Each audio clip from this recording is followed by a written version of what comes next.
নমস্কার। এই অবগাহন সাহিত্য পত্রিকায় আপনাদের সকলকে স্বাগত জানাই। অবগাহন সাহিত্য পত্রিকার যে ধারাবাহিক পর্ব আমরা গত বছর থেকে শুরু করেছিলাম, আমরা অত্যন্ত আনন্দের সঙ্গে জানাচ্ছি যে আজকে আমরা 198তম পর্ব এখানে সম্প্রসারিত করছি। আজকে আমরা প্রথমে যে ভিডিও ক্লিপিংসটি দেখালাম সেটি নজরুলের কিছু ব্যক্তিগত ছবি এবং তার গ্রন্থ ছবি। আপনারা সকলেই জানেন যে আজকে 29শে আগস্ট তার প্রয়াণ দিবস। তাকে স্মরণে রেখেই আমরা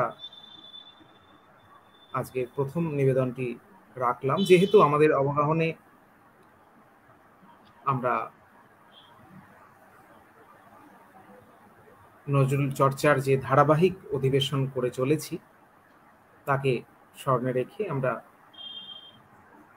আমাদের প্রথম নিবেদন আজকে। এটা অনেকেরই মনে হতে পারে যে আজকে কেন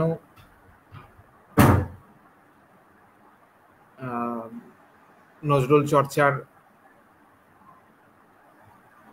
বা নজরুলের কোনো অধিবেশন আমরা করিনি। আমরা সে বিষয়ে জানিয়ে রাখতে চাই, যেহেতু নজরুল কিংবা রবীন্দ্রনাথ নিয়ে শুধু ভারতবর্ষে নয়, শুধু বাংলাদেশে নয়, সারা পৃথিবীব্যাপী চর্চার পরিসর তৈরি হয়েছে। কোনো বিশেষ দিবস বা কোনো বিশেষ দিনক্ষণের চর্চার সেখানে আলাদা করে কোনো অবকাশ আমরা চাইছি না। আমরা আজকে আমাদের যে আলোচনা অ্যাবসার্ড নাটকের ওপরে, অ্যাবসার্ড থিয়েটারের ওপরে, এবং আমরা আমাদের এই অধিবেশনে যাকে পেয়েছি আমরা অত্যন্ত আনন্দের সঙ্গে জানাচ্ছি তিনি বাংলা অ্যাবসার্ড থিয়েটার নিয়ে দীর্ঘদিন ধরে কাজ করে চলেছেন এবং নিরন্তর তার সাহিত্য এবং চলচ্চিত্র নিয়ে তার যে ধারাবাহিক গবেষণা সেটাও তিনি অব্যাহত রেখেছেন। একই সঙ্গে তিনি নিরন্তর কবিতা চর্চার সঙ্গেও নিজেকে সংযুক্ত রেখেছেন। এখনো অবধি তার প্রকাশিত যে পত্রিকা অন্য শতাব্দীর চিত্রকল্প এবং ভিউজ, রিভিউজ, ইন্টারভিউজ, এই পত্রিকাটি তিনি সম্পাদনা করেন। আমরা আন্তরিক স্বাগত জানাই ডক্টর অরূপ রতন ঘোষ তাকে। আমরা তার কাছে অ্যাবসার্ড থিয়েটার নিয়ে বেশ কয়েকটি পর্ব করবার একটি অনুরোধ আমরা রেখেছিলাম। তিনি সেখানে অত্যন্ত আন্তরিকতার সঙ্গেই আমাদের সঙ্গে সময় ভাগ করে নেবেন তেমনটাই কথা দিয়েছিলেন। তো আমরা তাকে আজকে পেয়েছি। তো আমরা বিস্তারিতভাবে তো তার কাছে আলোচনায় চলে যাব এবং সেই সঙ্গে যারা দর্শক এবং শ্রোতা রয়েছেন, যেহেতু বিষয়টি অ্যাবসার্ড থিয়েটার বিষয়টি এবং অ্যাবসার্ড নাটক এর বিষয়টি অনিবার্যভাবেই নাটকের প্রসঙ্গ তো আসবেই, সেই অর্থে একটি অনালোচিত এরিয়া, যার জন্য এর চর্চার ক্ষেত্রটাও আমাদের সেইভাবে নেই। তো তিনি যে এই বিষয় নিয়ে বিস্তারে আলোকপাত করবেন এবং আমরা শেষে আপনাদের যদি কোনো প্রশ্ন থাকে আমরা সেই প্রশ্নও নিয়ে যাব। তো আমি এবার সরাসরি অরূপবাবুর কাছে চলে যাব যে আপনি আজকের যে মূল যে আলোচনা সেই আলোচনা শুরু করুন। অরূপ, নমস্কার, শুভ সন্ধ্যা। আজকে আমার আলোচনার বিষয় সময়ের অবতরণিকায় অ্যাবসার্ড থিয়েটার। অ্যাবসার্ড থিয়েটার এক ধরনের নাটক, এক ধরনের নাট্যচর্চা, একটা গোত্রের নাট্যচর্চা। তার নাম দেওয়া হয়েছে অ্যাবসার্ড। অ্যাবসার্ড নাটক মূলত আমরা পেয়েছি দ্বিতীয় বিশ্বযুদ্ধের উত্তরাধিকার হিসেবে। আবার উত্তরাধিকার হিসেবে তো এখন অ্যাবসার্ড নাটকের রচয়িতা হিসেবে আমরা প্রথমেই যার নাম আমরা সবাই বলবো সেটা হচ্ছে স্যামুয়েল বেকেট। তিনি হচ্ছেন স্যামুয়েল বেকেট। তার বিখ্যাত নাটক ওয়েটিং ফর গোডোট, GODOT। এবার এটা 1954 সালে ইংরেজিতে লেখা হয়েছিল। নাটকটা প্রথমে লেখা হয়েছিল ফরাসি ভাষা, তিনি ফরাসিতেই লিখেছিলেন। অনতন দা গোদো 1952 সালে। তারপর 54 সালে নিজেই নিজের নাটকের অনুবাদ করেন। স্যামুয়েল বেকেট দুটো ভাষাতেই পারদর্শী ছিলেন এবং নিজে আইরিশ। তিনি তার বেশ কিছু নাটক প্রথমে ইংরেজিতে লিখেছেন, ফরাসিতে লিখেছেন, তারপরে ইংরেজিতে অনুবাদ করেছেন। তো যাই হোক, দুটি বিশ্বযুদ্ধের যে ভয়ঙ্কর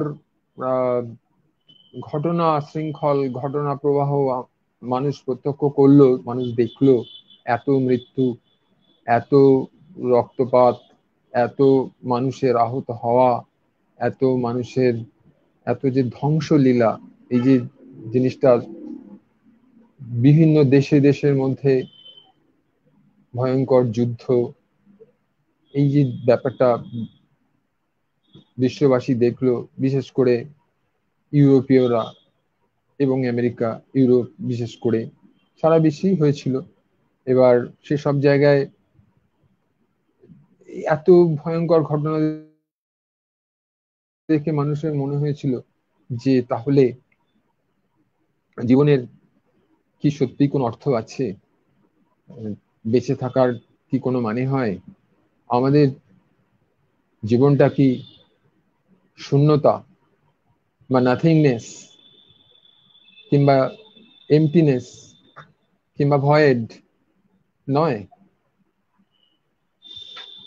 সেই সময় বিশ্বযুদ্ধে অধিকাংশ ছাত্রদেরকে, স্কুল ছাত্রদেরও বিশ্বযুদ্ধে যোগ দিতে হয়েছিল দেশের জন্য। তারা অনেকেই আর পড়াশোনা শেষ করতে পারেনি, তারা অনেকে বাড়ি ফিরতে পারেনি সুস্থ হয়ে, অনেকে সুস্থ হয়ে ফিরেছে, অনেকে ফেরেনি, অনেকে মারা গেছে। এই নিয়ে বিখ্যাত উপন্যাস রেমার্কের আছে, all quiet on the western front. সেখানে এই সব ঘটনা আছে যে 4টি স্কুলের ছাত্র যুদ্ধে গেল, সেখানকার যুদ্ধের অসারতা, ভয়াবহতা তারা দেখিয়েছে। এবং শেষ পরিচ্ছেদটি লেখক নিজে লিখছেন, তিনি লিখছেন যে আমি মারা গেছি কিন্তু এখন যুদ্ধ থেমে গেছে, তাই all quiet on the western front. যাই হোক, এই যুদ্ধের ভয়াবহতা কিছু নাটকে প্রতিফলিত হয়েছিল। সেই প্রতিফলিত হওয়া নাটকগুলি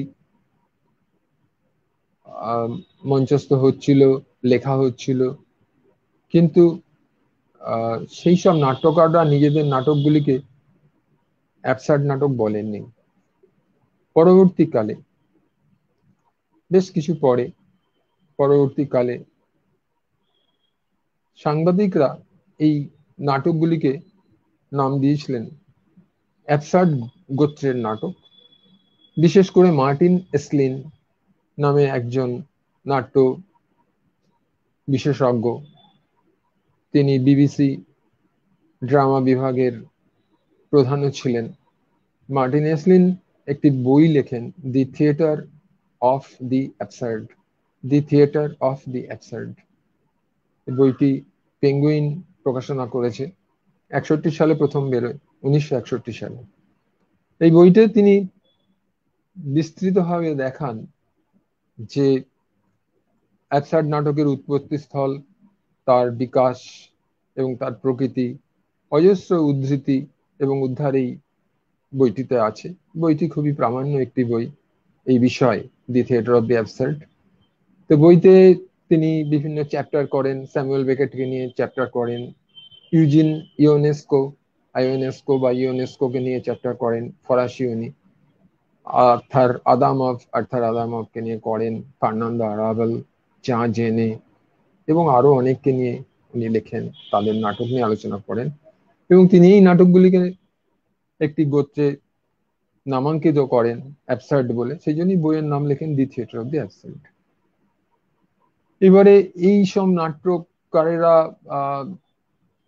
পরবর্তীকালে যখন অ্যাবসার্ডিটির রেসটা ধীরে ধীরে কমে যেতে থাকে, তখন এই নাট্যকাররা পরবর্তীকালে কিন্তু অন্য ধরনের নাটক লেখেন, তখন তারা অ্যাবসার্ড থেকে সরে আসেন। এবং মজার কথা এবং সঙ্গত হয়তো যে এই নাট্যকাররা নিজেদেরকে অ্যাবসার্ডিস্ট বলতে চাননি এবং কখনোই বলেননি। এটা মার্টিন এসলিন বলেছেন বা অন্যান্য পণ্ডিতেরা, সাংবাদিকেরা নামাঙ্কিত করেছেন, এইগুলি অ্যাবসার্ড গোত্রের নাটক। কারণ বস্তুত কোনো মানুষই, কোনো নাট্যকারই চান না তাকে কেউ অ্যাবসার্ডিস্ট বলুন। তো যাই হোক, মার্টিন এসলিন সেই বইতে দেখিয়েছেন যে ইউরোপীয় নাট্য এবং সংস্কৃতির যে ঐতিহ্য এবং চর্চা ছিল আদি থেকে, মধ্যযুগে বিশেষ করে। কমেডিয়া, ইটালির কমেডিয়া ডেল আর্ট ধরনের নাটক, তারপরে মোরালিটি নাটক, মিরাকেল নাটক, মিরাকেল প্লেস, মোরালিটি প্লেস, এগুলো তো অনেকেই জানেন। এগুলো মধ্যযুগের এই সব নাটক, বা আরো পাঞ্চ অ্যান্ড জুডি শো ইত্যাদি মধ্যেও অ্যাবসার্ড নাট্যের উপাদান বা বীজ কিছু নিহিত ছিল। এবার আমাদের ইউরোপে তো অনেক বড় নাট্যকাররাই এসে গেছেন আগে, শেক্সপিয়ারই এসে গেছেন। তো কেনেথ টাইনান নামে একজন নাট্য বিশেষজ্ঞ পণ্ডিত, তিনি ব্যঙ্গ করে লেখেন মার্টিন এসলিনের এই প্রচেষ্টাকে। তিনি ব্যঙ্গ করে লেখেন যে তাহলে কি, মানে ধরে নিতে হবে যে সমস্ত নাট্য সাহিত্য, বিশ্বের সমস্ত নাট্য সাহিত্যই কি স্যামুয়েল বেকেট এবং ইউজেন ইয়োনেস্কোর আবির্ভাবের গৌরচন্দ্রিকা মাত্র? মানে ওনারা এসে নাটক লিখবেন, তার আগে এতকাল ধরে তার প্রস্তুতি চলেছিল। তিনি লেখেন, তার বিখ্যাত লাইনই আছে যে মার্টিন এসলিনের প্রচেষ্টা দেখে মনে হয়, কেনেথ ট্যানেন লেখেন যে as if the whole of European dramatic literature is just waiting for the glorious emergence of Samuel Beckett and Eugene Ionesco. The whole of European dramatic literature is waiting for the glorious arrival of Samuel Beckett and Eugene Ionesco. এইভাবে তিনি লেখেন। তো যাই হোক, এখন একটা সময়ের যে সাহিত্য কীর্তি বা নাট্যচর্চা, সাহিত্য কীর্তি বা যে লেখা, যে ফসল, সবসময় তার বীজ তো তার পূর্বসূরীদের কাছে থাকে, অতীতের কাছে থাকেই। পরবর্তীকালের নাটক যখন এগুলোকে অ্যাবসার্ড নাটক বলা হলো, তখন হয়তো চেনা যাচ্ছে যে এই বীজগুলো তো এই শেক্সপিয়ারের মধ্যেও কিছু ছিল, গেটের মধ্যেও কিছু ছিল, এগুলো তো এই পাঞ্চ অ্যান্ড জুডি শোতেও ছিল, মোরালিটি প্লেতেও ছিল, মিরাকেল প্লেতেও ছিল, কমেডিয়া ডেলার্টেও ছিল, এইভাবে সেগুলো পাওয়া যায়। কিন্তু তখন পরবর্তীকালে এই অভিধা অ্যাবসার্ড নাটকে তখন দেওয়া হয়নি, কাজেই তখন এগুলোকে সেভাবে চেনা যেত না। এটা সব দেশে সব সাহিত্যে এই পূর্বানুমান বা অ্যান্টিসিপেশন দেখা যায়। এ নিয়ে পরে সময় পেলে আসা যাবে। তো মোট কথা যে বিশ্বযুদ্ধের ফলে এবং নানান কারণে মানুষের মনে যে একটা প্রবল হতাশাবোধ এবং জীবনের কোনো অর্থ নেই, কারণ যে ছেলেটা পড়াশোনা করতে গেল, স্কুলে গেল, ক্লাস 8-এ পড়ছে, তাকে চলে যেতে হলো যুদ্ধক্ষেত্রে, সে বেঁচে ফিরলো বা ফিরলো না, তাহলে জীবনের কি মানে হয়? এই যে ভয়ঙ্কর শূন্যতা বা নাথিংনেস, এটা যে পরম্পরা নেই, একটার পর একটা ঘটছে না, বিভিন্ন ভাবে পরিবর্তিত হয়ে যাচ্ছে, এই সমস্ত অনুভূতিগুলো অ্যাবসার্ডিটি হিসেবে এলো এবং সেগুলো নাটকে প্রতিফলিত হলো। তো এই ব্যাপারে একটি বই বিশেষভাবে অনুপ্রাণিত করেছিল এবং মোটিভেট করেছিল ইউরোপিয়ান নাট্যকারদের এবং কিছু আমেরিকান নাট্যকারদেরও, যারা, সেটা হচ্ছে, সেই বইটার নাম হচ্ছে দি মিথ অফ সিসিফাস, লো মিথ দ্য সিসিফ ফরাসিতে। The myth of Sisyphus Albert কামুর লেখা, আলবেয়ার কামু, CAMUS, কামুস বা কামু, আলবেয়ার কামুর লেখা দি মিথ অফ সিসিফাস, 1942 সালে বইটি বেরিয়েছে। এটিও পেঙ্গুইন প্রকাশ করেছে। তো এই বইতে উনি এই অ্যাবসার্ডিটির ওপরে বেশ কিছু ফিলোসফিক্যাল প্রবন্ধ লেখেন এবং উনি বলেন যে আজকের পৃথিবীতে, তিনি লিখছেন যে we the workman of today, আমরা আজকের দিনের এই লোকেরা যেভাবে জীবনযাপন করছি, যেভাবে চলছি, একটা রুটিন মাফিক জীবনযাপন করে যাচ্ছি, তাতে আমরাও কি সিসিফাসের মতোই পাথরখণ্ড পাহাড়ের উপর তুলছি না, যে পাথরখণ্ডটি তোলা মাত্রই পড়ে যাবে বলে সিসিফাসকে অভিশাপ দেওয়া হয়েছিল? তিনি সেই জন্য বইটার নাম লিখেছিলেন দি মিথ অফ সিসিফাস, সিসিফাসের পুরাণ। আমরা জানি যে সিসিফাস একজন মাইনর গড, তিনি তাকে জুপিটার ক্রুদ্ধ হয়ে জুপিটার তাকে অভিশাপ দিয়েছিলেন যে তুমি যাও, পৃথিবীতে যাও, তুমি মরতে মরতে তোমায় যেতে হবে, তুমি স্বর্গে থাকতে পারবে না, তোমায় যেতে হবে এবং গিয়ে তোমাকে একটা পাথরখণ্ড তুলতে হবে। পাথরখণ্ডটা ক্রমশ পাহাড়ের ওপরে তুলবে, একেবারে যেই চূড়ায় তুলবে, তোলার পরবর্তীই পাথরখণ্ডটা আবার নিচে পড়ে যাবে এবং তোমাকে আবার ওটা তুলতে হবে, আবার পড়ে যাবে। তো এইভাবে বারবার উঠবে, আবার পড়ে যাবে এবং সিজিপাস বীর দর্পে সেই কাজই করতে লাগলো, পাথরখণ্ড তুলছে আবার পড়ে যাচ্ছে। একসময় সে চিন্তা করলো যে তাহলে এর থেকে মানে শেষটা কোথায়, আমি এর থেকে কোনো শেষ নেই, এভাবেই চলবে। একসময় সে বুঝতে পারলো যে এই এই ব্যাপারটার আর কোনো শেষ নেই, এটার আর কোনো শেষ নেই, এটা ওকে আমৃত্যু করে যেতে হবে। কামু লিখছেন যে ইন দ্যাট মোমেন্ট অ্যাবসার্ডিটি বিগিনস, সেই সময় অ্যাবসার্ডিটির সূচনা আরম্ভ হলো। সে বুঝতে পারলো যে জীবনটা কিরকম অদ্ভুত, অ্যাবসার্ড, যে আমি একটা কাজ করে যাব, পাথরখণ্ড তুলে যাব, সেটা আবার পড়ে যাবে এবং আবার তুলে যাবো, আবার পড়ে যাবে, আবার তুলবো, আবার পড়বে, এইভাবেই আমায় সারা জীবন কাটাতে হবে। তখন কামু লিখছেন যে আমরা with the workman of today, আমরা কি এই একই ধরনের কাজ করে যাচ্ছি না? দৈনন্দিন জীবন যাপন করছি, যে স্কুল কলেজ করছি, অফিস করছি বা নিজস্ব কাজকর্ম করছি, সংসার জীবন যাপন করছি, আমরা যা করছি সেগুলো কি এই ধরনের পাথরখণ্ড তুলে যাওয়াই নয়? যে আমরা তুলছি আবার পড়ে যাচ্ছে, এটা নিষ্ফল ব্যাপার নয় কি? এইটা প্রশ্ন উনি রেখেছিলেন মিথ অফ সিজিফাসে এবং আরো অনেক জ্ঞানগর্ভ কথাবার্তা লিখেছিলেন। তো এইটা ওই বইটা দি মিথ অফ সিজিফাস, এই বইটা এবং কামুর ইন্টারপ্রিটেশন নাড়া দিয়েছিল চিন্তাশীল ব্যক্তিদের। তার মধ্যে নাট্যকারেরাও আছেন, ইউরোপীয় নাট্যকারেরাও আছেন, তারাও এই এই ব্যাপারগুলো প্রতিফলন করতে লাগলেন।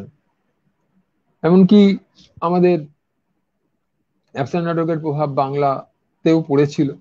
তো এখন বাংলা অ্যাবসার থিয়েটার নিয়ে বলছি না, তাহলেও একটা কথা উল্লেখ করি যে বাদল সরকার এবং ইন্দ্রজিৎ নাটকটিকে অ্যাবসার নাটক হিসেবে অনেকেই বলেছেন।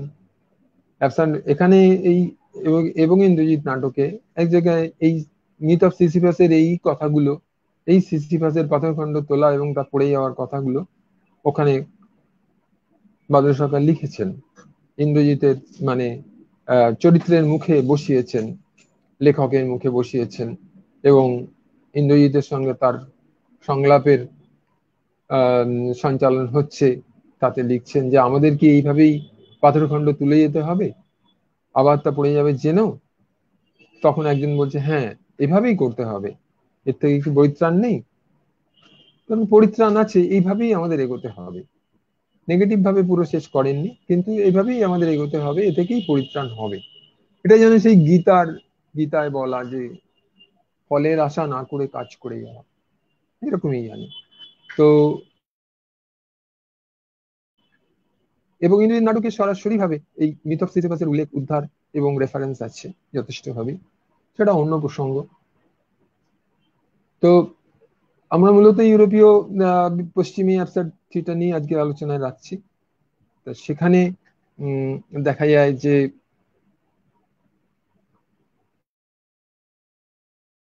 অ্যাবসার্ডিটি তাহলে ওয়েটিং ফর গোডো নাটকটি লেখা হলো 1954 সালে, 52 সালে ফরাসিতে।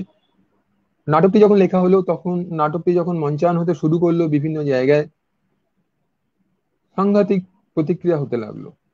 এক একটা দর্শক গোষ্ঠী নাটকটিকে তাদের মতন করে নিতে লাগলো এবং তারা আপ্লুত হয়ে যেতে লাগলো। একটি জেলখানার কয়েদিদেরকে দেখানো হয়েছিল এই নাটকটি, তারা ভীষণ ইমোশনাল হয়ে গিয়েছিল ওয়েটিং ফর গোডো নাটক দেখে। তার কারণ এখানে এই নাটকটিতে বলা হয়েছে যে ঈশ্বর তো গড, কিন্তু এখানে লেখা হয়েছে গোডোট, জিওডিওটি।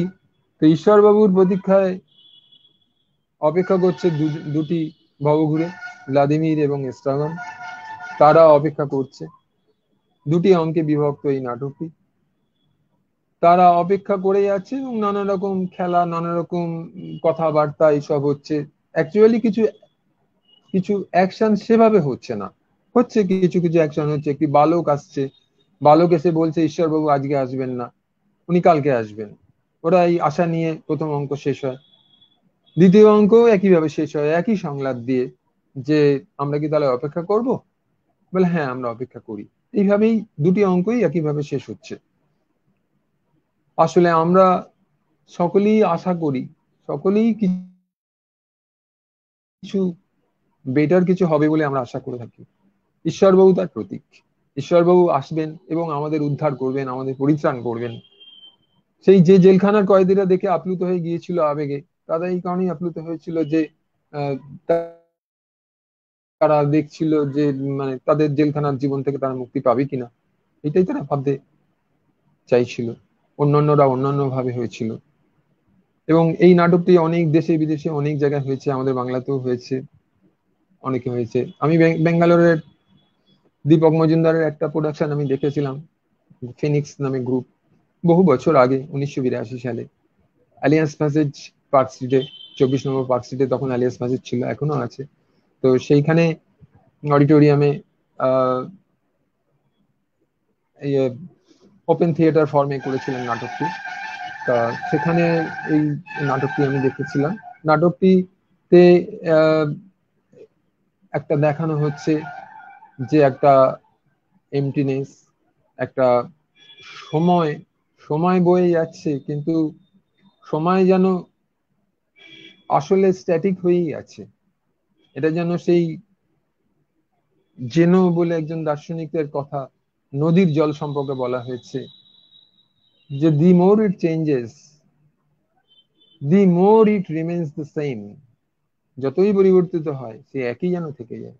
সেই জন্য এই নাটকটির প্রথম অঙ্ক শেষ হচ্ছে একই সংলাপ দিয়ে, দ্বিতীয় অঙ্ক শেষ হচ্ছে একই সংলাপ দিয়ে। ঈশ্বরবাবু আসেন না, কিন্তু তিনি একটা প্রতিশ্রুতি রেখে যাচ্ছেন যে যেন তিনি আসবেন, তিনি আসতেও পারেন এবং আমাদের অপেক্ষা করা ছাড়া আর কিছু কাজ করার কিছু নেই, আমাদের শুধু ওয়েট করে যেতে হবে এই ভয়াবহ হতাশাজনক পরিস্থিতিতে। এই হতাশাটা মূলত তৈরি হয়েছিল দুটি বিশ্বযুদ্ধের আঘাতেই তৈরি হয়েছিল, এবং দুটি বিশ্বযুদ্ধের ভয়াবহতা থেকেই এই ব্যাপারগুলো তৈরি হয়েছিল। অ্যাবসার্ড নাটকের মধ্যে যেগুলো দেখতে পাওয়া যায়, যে নাথিংনেস, ভয়েড, এমটিনেস, এইগুলো খুবই দেখা যায়। যে এরকম সমস্ত কথা আছে, nothing is more real than nothing, nothing is more real than nothing, nothing is more real than nothing, এরকম কথা আছে। তারপরে এরকমও বলা হয়েছে যে আহ, উম, এক সময় আমাদের যোগ ছিল, মানুষের সঙ্গে যোগ ছিল ঈশ্বরের, পরবর্তীকালে মানুষের সঙ্গে যোগ হলো বিজ্ঞানের। আর এখন মানে বিংশ শতাব্দীর মধ্যভাগের কথা বলছি, বা ঠিক মধ্যভাগের পরবর্তী মধ্যভাগের কথা বলছি, 50-60 দশকের কথা বলছি, 50-এর দশকের কথা বলছি। আর এখন আমাদের যোগ হচ্ছে শূন্যতার সঙ্গে। প্রথমে মানুষের যোগ ছিল ঈশ্বরের সঙ্গে, তারপরে মানুষের যোগ হলো বিজ্ঞানের সঙ্গে, তারপরে মানুষের যোগ হয়েছে শূন্যতার সঙ্গে। তো এরম ভয়ঙ্কর ধরনের ব্যাপারগুলো অ্যাবসার্ড নাটক থেকে বেরিয়ে আসে। তো ওয়েটিং ফর গোডোর পরে উনি আরো নাটক লিখেছেন। এন্ড গেম নামে একটা নাটক লিখেছেন, স্যামুয়েল বেকেটের কথা বলছি। কারাপস, লাস্ট টেপ নামে একটা নাটক লিখেছেন। আরো অনেক নাটক লিখেছেন, প্লেজ লিখেছেন। তো এই নাটকগুলোর মধ্যে অ্যাবসার্ড উপাদান রয়েছে, ভালোভাবেই রয়েছে। এবং আহ, সময় এখানে একটা বিরাট ব্যাপার, অপেক্ষা, এটাই যেন থিম ছিল ওয়েটিং ফর গোডো নাটকে। এছাড়া আহ, আরেকজন নাট্যকারের কথা বলা যায়, বলতেই হয়। তিনি ফরাসি, তিনি ইউজিন আয়োনেস্কো বা ইওনেস্কো, IONESCO, ইওনেস্কো বা আয়োনেস্কো। তিনি বেশ কিছু নাটক লিখেছেন। তার নাটকগুলো আহ, আপাতভাবে এত কঠিন নয় স্যামুয়েল বেকেটের মতো, কিন্তু আহ, এত গ্রোটেস্ক নয়, আহ, এত দুর্বোধ্য নয়।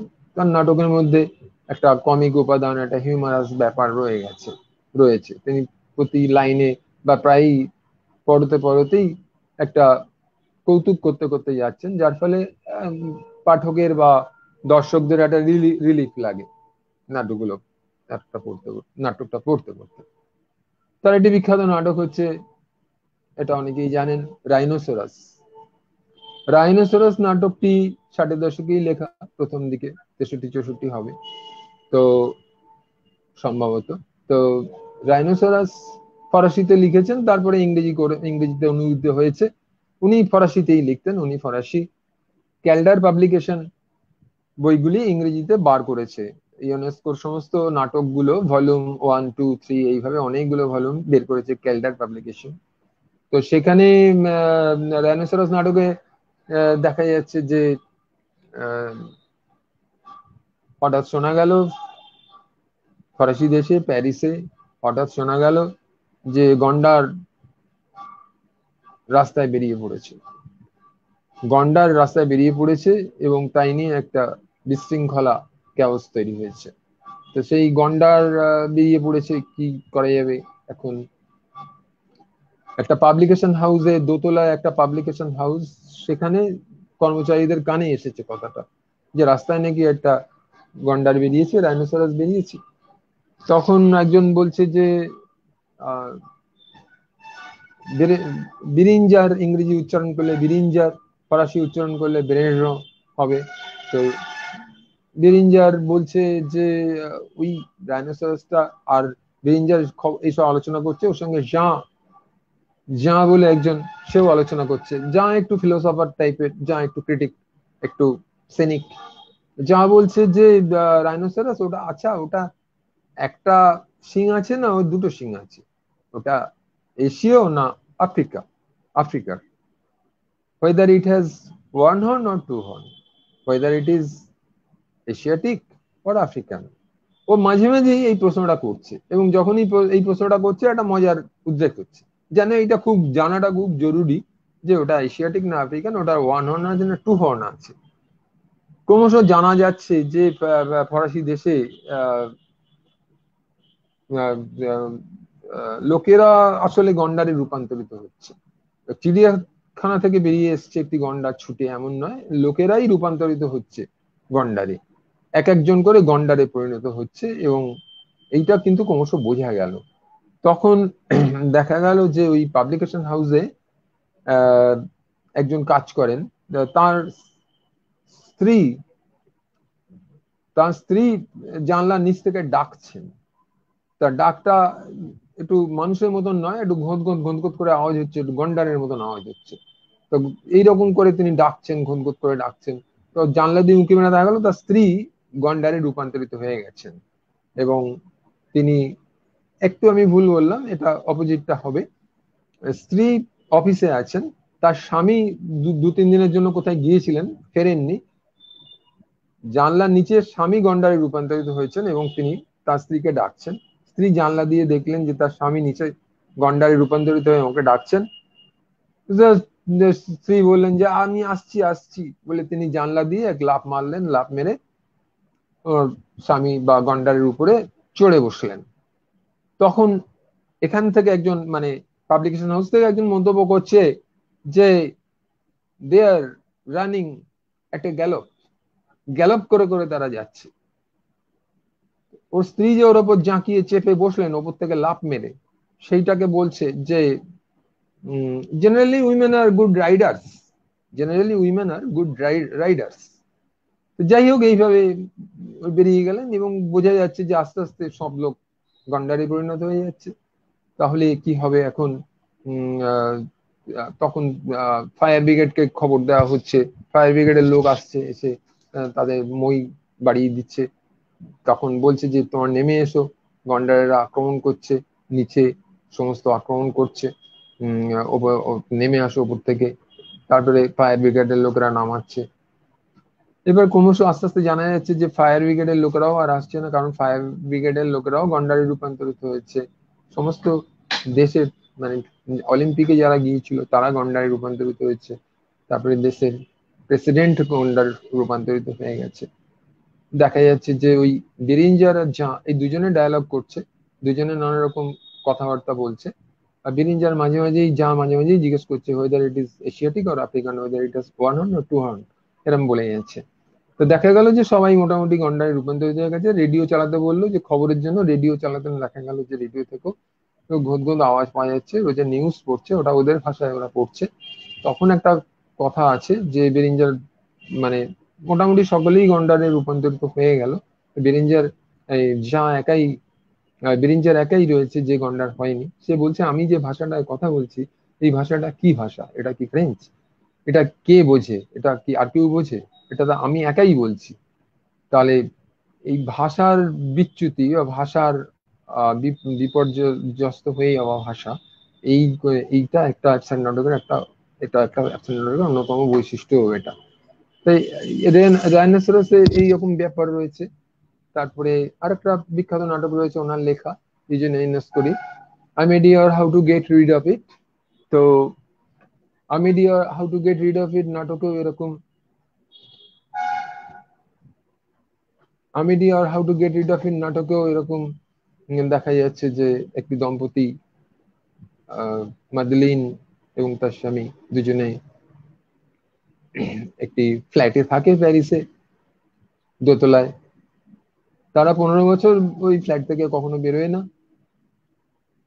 এবং তার একটা কারণ আছে, তাদের বাড়িতে একটা মৃতদেহ রয়েছে, তারা মৃতদেহটাকে লুকিয়ে রাখে। মৃতদেহটির একটা ব্যাপার আছে যে মৃতদেহটি ক্রমশ বড় হয়ে যাচ্ছে, মৃতদেহটি ধীরে ধীরে একটু একটু করে বড় হচ্ছে, এবং বড় হওয়ার সময় একটা আওয়াজ হচ্ছে, চট চট চট চট করে একটা আওয়াজ হচ্ছে। আওয়াজে একটুখানি বড় হলো, তখন ওর স্বামী দাগ দিয়ে দিচ্ছে।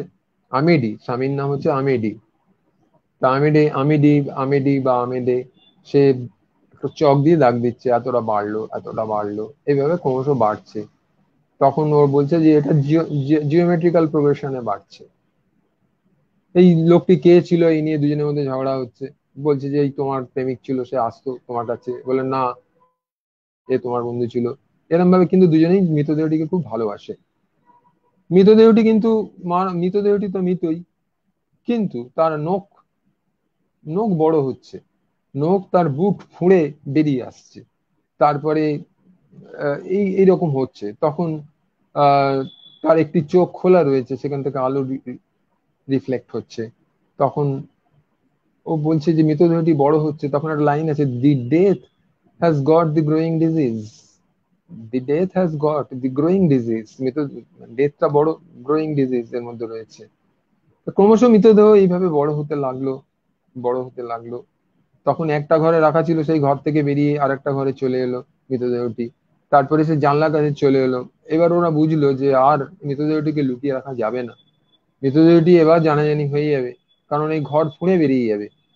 তো কিভাবে কি সম্ভব? তখন ওর স্ত্রী খুব জোরাজুরি করতে লাগলো, যে এরকম স্বামীকে, আমির ডেকে, যে তুমি যাও গিয়ে মৃতদেহটিকে ফেলে দিয়ে এসো, রাত্রিবেলা গিয়ে বাইরে নদীর কোথাও ফেলে দিয়ে এসো, নদীর ধারে ধারে কোথাও ফেলে দিয়ে এসো, একটু আমি ধরা পড়ে যাবো, আমরা আমরা তো আর রাখতে পারবো না।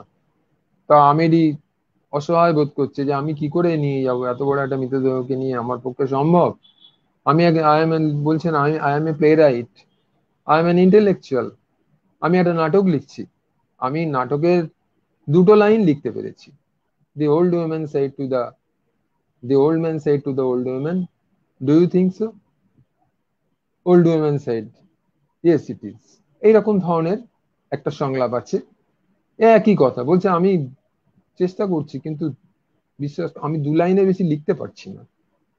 পরিস্থিতি এমন যে 2 লাইনের বেশি আমি লিখতে পারছি না, আমি তো ওটা চাপের মতন হয়ে গেছে, আমাকে এই কাজ করতে হচ্ছে।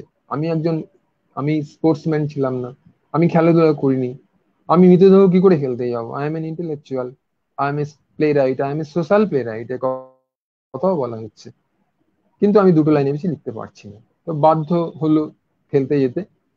ওই জানলা দিয়ে তার মুন্ডুটা নামিয়ে দেওয়া হলো মৃতদেহটি নামিয়ে দিলে তারপরে সে মুন্ডুটার মাথাটা ধরে, চুলটা ধরে কোনোভাবে টান মারলো। টান মারতে মৃতদেহটি জানলার বাইরে বেরিয়ে মাটিতে পড়লো, প্রচন্ড আওয়াজ হলো, সমস্ত রাস্তার কুকুর ডেকে উঠলো। সমস্ত বাড়ির জানলা টানলা খুলে গেল, সবাই তারা বললো ও এই এরা লুকিয়ে থাকতো 15 বছর, এটা কি? তখন মৃতদেহটা পড়ে গেছে, সবাই চলে আসছে, তখন পুলিশ চলে এলো। আমিরি তখন কি করবে, আমিরি বুঝতে পারছে না কি করবে। নাটকটি শেষ হচ্ছে এইভাবে যে মৃতদেহটি হঠাৎ একটা প্যারাসুটের মতন হয়ে গেল, ওটা ওপরে উড়ে যেতে লাগলো এবং আমিরি সেই মৃতদেহটিকে ধরে ঝুলতে ঝুলতে ওপরে প্যারাসুটের মতন সে উড়ে যেতে লাগলো। তখন আমিরের স্ত্রী মাদলিন নিচে এসে বললো যে আমাকে এইভাবে ফেলে চলে যাও না, তুমি তুমি এসো। তখন আমিরি বলছে বিশ্বাস করো, আমি পালিয়ে যেতে চাইনি এইভাবে, আমি আই এম নট অ্যান এসকেপিস্ট, আমি এইভাবে পালিয়ে যেতে চাই না, কিন্তু আমি পারছি না, আমাকে কে যেন উপরে তুলে নিয়ে যাচ্ছে। Believe me, I M A play right, I M A social play right. আমি দুটো লাইন লিখতে পেরেছি নাটকে, সেই দুটো লাইন কি সে আবার বলছে, কিন্তু এর বেশি আমি লিখতে পারিনি। আমি নাটকটা কমপ্লিট করার আমার ইচ্ছে আছে, আমি আই এম নট অ্যান এসকেপিস্ট, আমি পালাতে চাই না, কিন্তু আমি বাধ্য হচ্ছি, ওপরে আমি চলে যাচ্ছি। পুলিশ টুলিশ সব নিচে দেখলো, ওপরে মাদলিন আমেডি আস্তে আস্তে অদৃশ্য হয়ে গেল। নাটকটির নাম ছিল Amedee or how to get rid of it, how to get rid of it, Amedee or how to get rid of it, এইটাই ছিল নাটকের নাম। তো এইটা একটা অ্যাবসার্ড নাটক হিসেবে খুবই উল্লেখযোগ্য নাটক।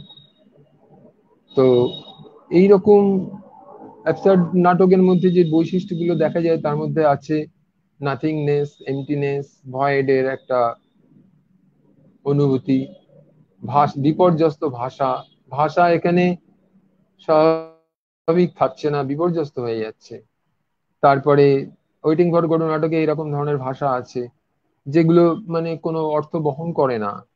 একটা ফিলোসফিক কথাবার্তা হচ্ছে, সেখানে মাঝে মাঝেই বলছে কথা, কিছু কথা পরই সে বলে উঠছে কোয়া কোয়া কোয়া কোয়া কোয়া, আবার কিছুক্ষণ পরেই বলে উঠছে কোয়া কোয়া কোয়া কোয়া কোয়া। এই কোয়া কোয়া গুলো কথার কোনো অর্থ নেই। এই নাটকটির বাংলা অনুবাদ করেছেন কবির চৌধুরী, গডোর প্রতীক্ষায় বাংলাদেশের, তিনি একটা বাংলা করেছেন একরকম। তো যাই হোক, মানে অদ্ভুত ধরনের সংলাপ এই ধরনের আছে। বাদল সরকারের একটি নাটক আমি পড়েছিলাম, ইচ্ছা করেই মানে মজা করে করে লিখেছেন। বলুন, কি বক্তৃতা ছিলেন আপনি, কি বক্তৃতা ছিলেন? এই বক্তৃতা ছিলেন, এই ধরনের কথাবার্তা।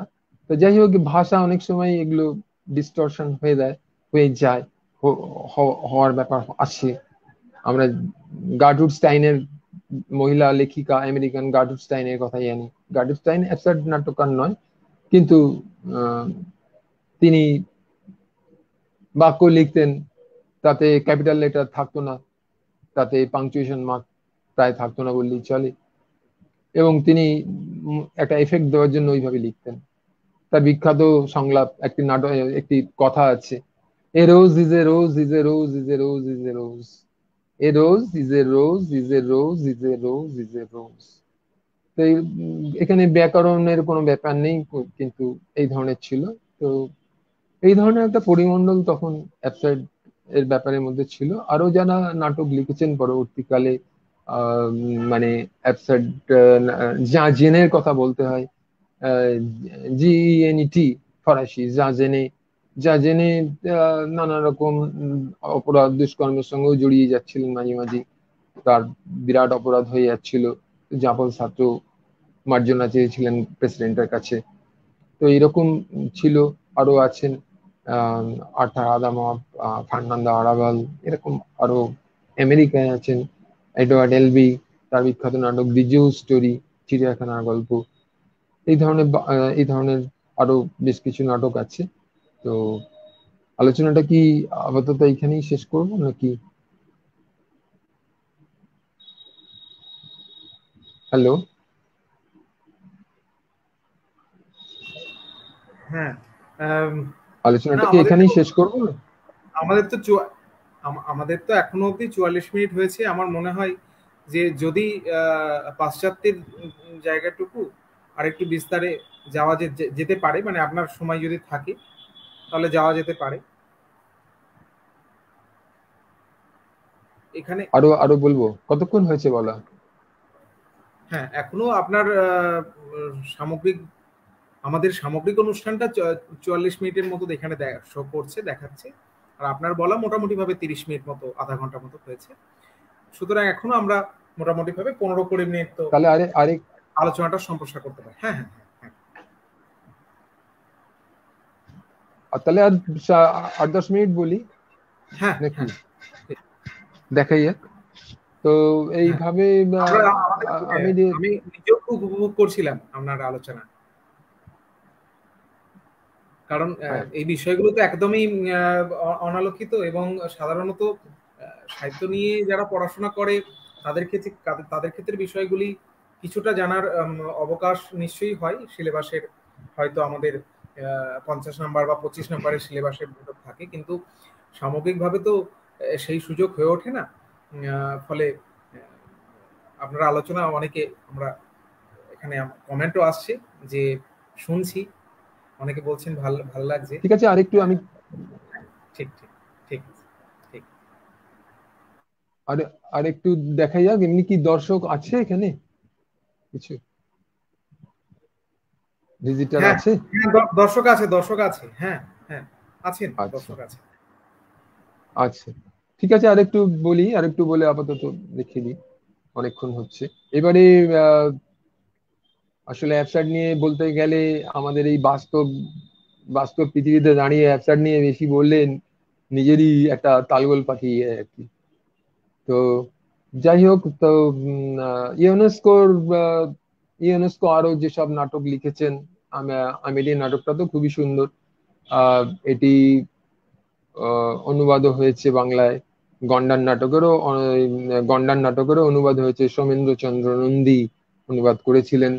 তো সোমেন্দ্রচন্দ্র নন্দী অনুবাদ করেছিলেন, অভিনীতও হয়েছে। রাইনোসরাস নামেও অনুবাদ হয়েছে। তো আমিরির ইউনেস্কোর আরো নাটকের মধ্যে দি চেয়ার্স এর কথা বলতেই হয়। দি চেয়ার্স নাটকটি তে দেখা যাচ্ছে সমুদ্রের ধারে একটি দম্পতি, একটি বৃদ্ধ বৃদ্ধা, মানে একটু বয়স্ক বৃদ্ধ বৃদ্ধা বা বয়স্ক দুজন ব্যক্তি, তারা থাকেন সমুদ্রের ধারে একটি বাড়িতে। তারা চেয়ার সাজাচ্ছেন। কেন চেয়ার সাজাচ্ছেন? না, তাদের অতিথিরা আসবেন, অতিথিরা এসে ওই চেয়ারে বসবেন। তো সেখানে একজন কিছু মানে মানে বৃদ্ধ ব্যক্তি ওদের কথা জানাবেন আর কি সবাইকে। সেই জন্য উনি আমন্ত্রণ করেছেন সকলকে, সেই জন্য চেয়ার সাজানো হচ্ছে। একটির পর একটি চেয়ার সাজিয়ে সাজিয়ে সাজিয়ে সাজিয়ে ওরা যাচ্ছেন। তো এত চেয়ার সাজাচ্ছেন, কিন্তু বোঝাই যাচ্ছে কোনো লোক আসছে না। তো এরকম মনে হচ্ছে যে সম্ভবত কেউই আসবে না, এবং ওনারা ভাবছেন কেউ আসবে এবং তার জন্য চেয়ার সাজিয়ে যাচ্ছেন। তারপরে দেখা যায় যে একটি ব্ল্যাকবোর্ড রয়েছে। ব্ল্যাকবোর্ডের কাছে ব্ল্যাকবোর্ডে একজন হিজিবিজি হিজিবিজি করে কিছু লিখে যাচ্ছেন। ওই যে বললাম ভাষার বিপর্যয়, ভাষার একটা বিপর্যয়, এটা একটা বৈশিষ্ট্য অ্যাবসার্ড নাটকের। ভাষার বিপর্যয়টা ওখানে রয়েছে, যে ভাষা তো সংযোগ করার জন্য, কমিউনিকেট করার জন্য। তো সে ভাষাটাতে সেখানে অক্ষরগুলো হিজিবিজি হিজিবিজি অক্ষর, অর্থাৎ কিছু কনভে হচ্ছে না, কিন্তু একজন লিখে যাচ্ছে সিরিয়াসলি। তারপরে একটি ওরেটার, ওরেটার বলে একটি চরিত্র আছে। ওরেটার মানে তো বাগ্মী, যে কথা বলে বাগ্মী। সে ওরেটার চরিত্রটি কিন্তু নির্দেশে দেওয়া আছে, ওরেটার চরিত্রটি কিন্তু বোবা। ওরেটার নিজেই বোবা, বোবা সে, কিন্তু সে ওরেটার। তো এইরকম ভাবে নাটকটি আছে। লেসন নামে একটি নাটক আছে, এটাও একটু পপুলার হয়েছে অনেক জায়গায়। তো যাই হোক, এই ধরনের আরো অনেক নাটক ইউনেস্কো লিখেছেন। স্যামুয়েল বেকেট তো নোবেল প্রাইজই পেয়েছিলেন 1969 সালে। তা এখন বেকেট এবং ইউনেস্কো দুজনেই পরবর্তীকালে আর অ্যাবসার্ড নাটক লেখেননি, কারণ অ্যাবসার্ডিটির ঝোঁকটা 60-এর দশকের প্রথম দিকে থেকে আস্তে আস্তে চলে যায়। 60-এর দশকটা মোটামুটি ছিল ইউরোপে, হয়তো 60, 65, 66, 67 এরকম ছিল, তারপরে আস্তে আস্তে চলে যায়। দি কিলার নামে একটা নাটক আছে ইউনেস্কোর। সে কিলারে দেখা যাচ্ছে যে আমরা যেখানেই যাচ্ছি, একটি চরিত্র বিভিন্ন জায়গায় যাচ্ছে, সে সর্বত্রই দেখছে একজন অ্যাটাচি ব্যাগ হাতে, একটা অ্যাটাচি ব্যাগ হাতে, ওভারকোট পরা, ফরাসিদের যেরকম চেহারা হতো আগেকার দিনে, ওভারকোট পরা একটি সেই লোকটিকে দেখতে পাচ্ছে, এবং সেই লোকটির ব্যাগের মধ্যে একটা ছুরি আছে। সে কিলার, সর্বত্রই আমাদের চারপাশে কিলার ঘুরে বেড়াচ্ছে, এই অনুভব তো আমাদের এখনো হয়। তো এইরকম ভাবে ইউনেস্কো প্রচুর নাটক লিখেছেন, বেকেটও লিখেছেন। তো এইভাবে এরা দুজন অ্যাবসার্ড নাটকের স্টলওয়ার্ট। মার্টিন এসলিন সেরকম বলেছেন, অন্যরাও তাই বলেন, আরো অনেকে লিখেছেন। দি অ্যাবসার্ড নামে একটি বই আছে, এপি হিনক্লিফের লেখা। তারপরে এরকম আছে। তো যাই হোক, এরপরে আর্থার আদামস বলে একজন আছেন, উনি রুশ ইংলিশ অরিজিন, ওনার নাটক আছে। প্রফেসর তারান, এই অন্যান্য নাটক আছে। তারপরে আরো আছে প্রফেসর তারান একটি, হ্যাঁ। তারপরে ফার্নান্দো আরাভেল বলে একজন আছেন, উনি Russian, British Russian English origin. Resounding tinkle ওনার নাটক আছে। ফান্ডো অ্যান্ড লিস বলে একটা নাটক আছে। তো ফান্ডো অ্যান্ড লিসের সম্ভবত একটি ইন্টারেস্টিং ডায়লগ আছে, যে দুজন রাস্তা দিয়ে যাচ্ছে, দুজনের মধ্যে তর্ক হচ্ছে। একজন বলছে যে এরকম বাতাস উত্তর থেকে, উত্তর দিক থেকে আসছে, আরেকজন বলছে না, বাতাসটা দক্ষিণ দিকে যাচ্ছে। তখন ও বলছে না, বাতাসটা উত্তর দিক থেকেই আসছে, it comes from the north. তখন আরেকজন তর্ক বলছে but it goes towards south. তখন ও বলছে না, উত্তর দিক থেকেই আসছে। তখন বলছে ঠিক আছে, এটা উত্তর দিক থেকে আসছে, কিন্তু yes, it comes from the north, but in order to go to the south. এইভাবে দুজনের মধ্যে খুব তর্ক হচ্ছে। এইরকম সমস্ত মজার ব্যাপার ট্যাপার অনেক আছে। পাওলো পাউলি নামে একটা নাটক আছে আর্থার আদামাভের, সেখানে না, পিং পং নামে পাওলো পাউলি আছে, আর পিং পং নামে একটা নাটক আছে আর্থার আদামাভের লেখা। তো সেখানে পিং পং এ ওই দুজন পিং পং খেলছে, টেনিস খেলছে। খেলতে খেলতে তারা দেখা গেল যে আস্তে আস্তে তারা বয়স্ক হয়ে গেল, বুড়ো হয়ে গেল। তারপরে তারা নেট নেট সরিয়ে ফেললো, নেট ছাড়াই খেলতে লাগলো। তারপরে তারা ব্যাট ছাড়াই খেলতে লাগলো, তারপরে তারা বল ছাড়াই খেলতে লাগলো। মানে সারা জীবনটাই যেন আমরা একটা ব্যর্থ, একটা নিষ্ফল খেলা খেলে যাচ্ছি। তো এই ব্যাপারটা, এইগুলোই অ্যাবসার্ড নাটকের মধ্যে আছে, যে একটা জীবনের নিষ্ফল তার অনুভব, নিষ্ফল অন্বেষণ, এই ব্যাপারগুলো আছে। এর সঙ্গে আমরা আমাদের মহাভারতের দিকে তাকাতে পারি। মহাভারতে ধর্মরাজ যুধিষ্ঠিরকে প্রশ্ন করছেন, যখন মানে যুধিষ্ঠির এসে দেখলেন যে জলপান করে, একটি সরোবরের জলপান করে তার সব ভাইরা মৃত হয়ে পড়ে আছেন। তো তখন বললেন যে ধর্মরাজ বকের ছদ্মবেশে ছিলেন, বললেন যে আমার প্রশ্নের উত্তর দিলে তবে আমি এদের প্রাণ দিয়ে দেবো ফেরত। যুধিষ্ঠির প্রাণ চেয়েছিলেন, তখন প্রশ্ন করতে লাগলেন। অনেকগুলো প্রশ্ন করেছিলেন, তার মধ্যে একটি প্রশ্ন ছিল যে সব থেকে আশ্চর্য কি, এটা তো বিখ্যাত প্রশ্ন। তখন যুধিষ্ঠির বলেছিলেন যে সব থেকে আশ্চর্য হচ্ছে প্রতিদিন লক্ষ লক্ষ মানুষ, হাজার হাজার লক্ষ লক্ষ মানুষ মারা যাচ্ছে, তবু মানুষ মনে করে যে সে অমর। এই এটাও আমাদের এই পশ্চিমী অ্যাবসার্ড ধারণার মধ্যে আসছে। এবার পশ্চিমী চিন্তা স্রোত আমাদের ভারতবর্ষে, তখন ভারতবর্ষে এসেছে, অন্য আফ্রিকাতেও এসেছে, বিভিন্ন দেশেই অ্যাবসার্ডিটি ছড়িয়ে পড়েছিল। এবং আমাদেরও এখানে 60-এর দশকে অ্যাবসার্ড নাটক বেশ কিছু লেখা হয়েছে, 70-এর দশকে লেখা হয়েছে। তারপরে অ্যাবসার্ডিটির রেসটা এখন বিদেশেও চলে গেছে এবং আমাদের দেশেও চলে গেছে। এটাই বললাম আজকের মতো আর কি, এখানেই থাক।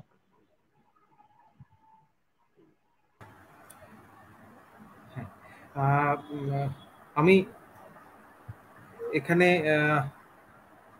হ্যাঁ মৃণাল, হ্যাঁ রামশঙ্কর বাবু আমাদের, আপনার অনুষ্ঠান একদম আমাদের সঙ্গে প্রথম থেকে আছেন, এবং আহ, শ্যামল গঙ্গোপাধ্যায়ের একটি কথা বলেছেন উনি, যে শ্যামল গঙ্গোপাধ্যায় একবার লিখেছিলেন যে ভাষায় যখন ভাবকে প্রকাশ করা যায় না, তখন উদ্ভট এক পরিস্থিতি তৈরি হয়।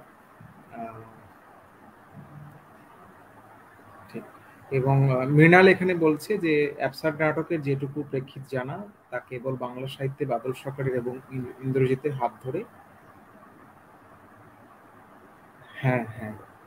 হ্যাঁ, আমি আমি সেটাই বলছিলাম মৃণাল, যে আহ, আমাদের তো অ্যাবসাটের প্রেক্ষিত এবং বিস্তারিতভাবে তো জানার অবকাশ সেভাবে তৈরি হয় না। তবে স্যারের আলোচনা থেকে, দাদা আলোচনা থেকে আমাদের যেটুকু ধারাবাহিকভাবে উঠে এলো, এবং কিছুটা আমাদের একটু এই আলোচনার ক্ষেত্রে কিছুটা এগিয়েও আসা গেল। তার কারণ অ্যাবসার্ডিটি পাশ্চাত্য সাহিত্য তত্ত্ব এবং তার প্রায়োগিক দিকে যেভাবে উঠে এসেছে, সেটা তো কোনো একটি বিশেষ ক্ষেত্রে নয়।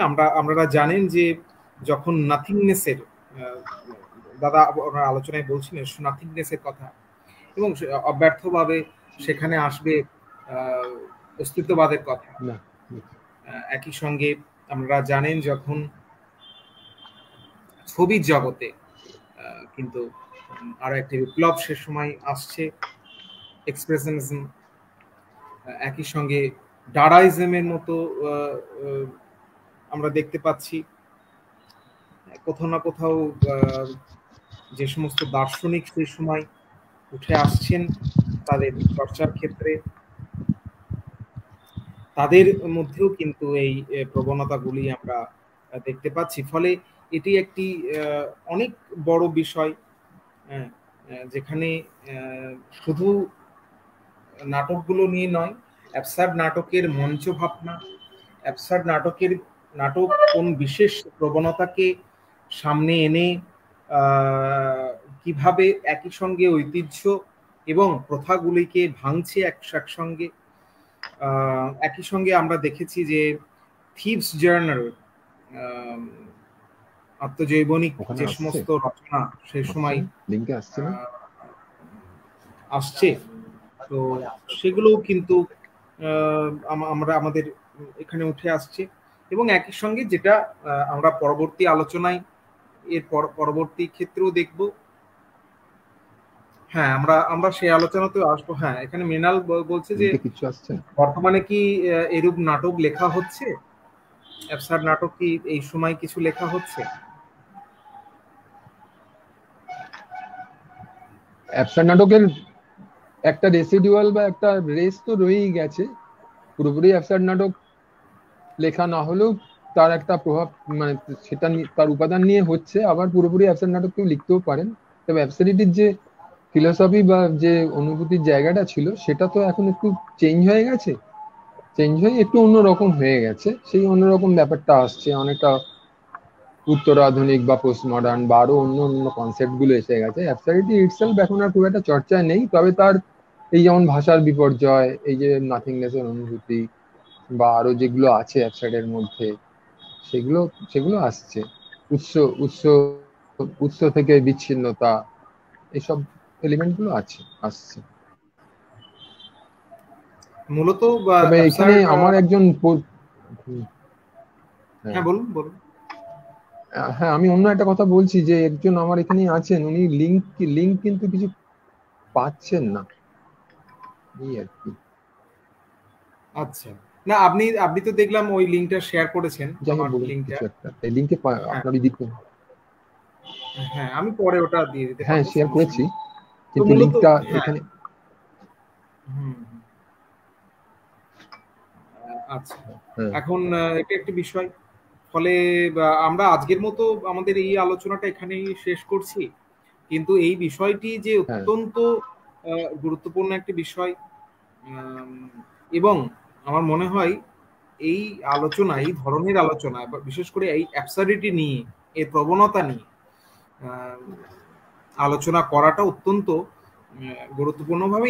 এ ব্যাপারে আরো বেশ কিছু জনের সঙ্গে আলোচনা করব আমরা পরবর্তীকালে। অরূপবাবুরও কয়েকটি পর্ব আমরা করাতে আগ্রহী। তো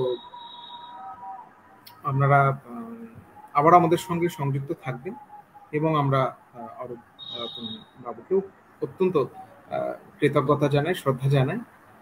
তো আমাদের আবারও কথা হবে, দেখা হবে। সকালে ভালো থাকুন। শুভরাত্রি। ঠিক আছে, শুভরাত্রি।